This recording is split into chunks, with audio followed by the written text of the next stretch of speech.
Salut à tous et du coup bienvenue pour la deuxième étape. Donc du coup j'ai eu une petite idée. Je me suis dit au lieu d'utiliser ça aujourd'hui pour le lustrage, je vais peut-être essayer ça. Donc ça c'est ma ponceuse Metabo. Je l'ai acheté il n'y a pas très longtemps. Et en fait il faut savoir que ce produit là, enfin ce Metabo là, il est super smooth, super fluide. C'est une utilisation sans pression.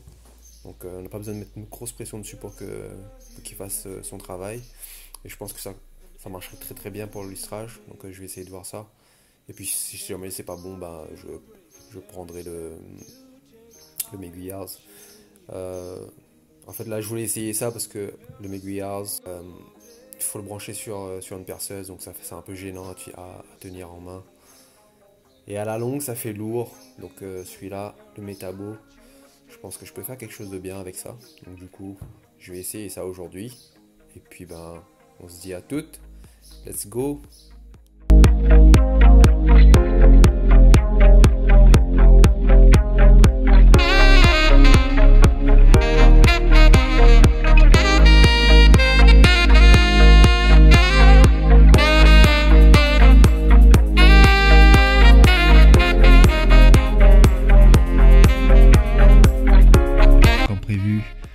J'ai fait le polish de finition, donc avec le Meguiar.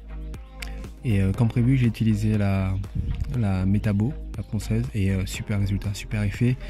La machine est géniale, franchement elle est très smooth, donc du coup elle fait pas trop de friction sur le vernis, sur la carrosserie. Et ça c'est plutôt agréable. En main aussi c'est agréable. Ça se tient d'une main, donc super.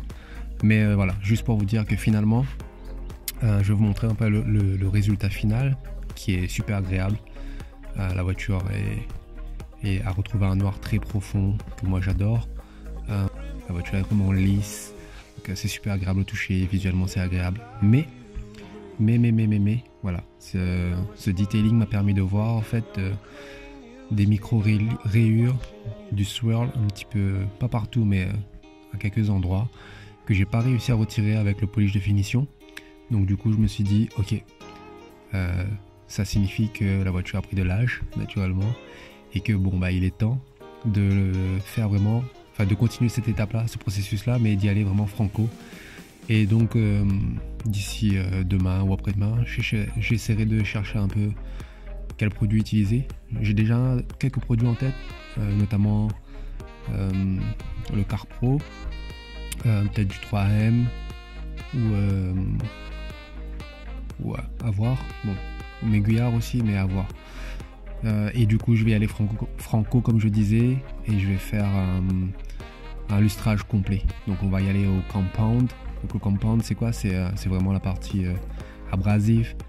On va utiliser un pad vraiment abrasif avec un produit très abrasif qui va aller vraiment attaquer le vernis et la peinture au plus profond, pour ensuite travailler avec de la finition et retirer tout et redonner un éclat. Et voilà. Donc on va voir très prochainement. J'essaie de faire ça au plus vite. Et naturellement je vous tiens au courant. Donc voilà, c'est tout pour aujourd'hui, c'est tout pour cette vidéo. Et puis voilà, tchuss. Every move you make, every bond you break, every step you take, I'll be watching you every single day, and every word you say.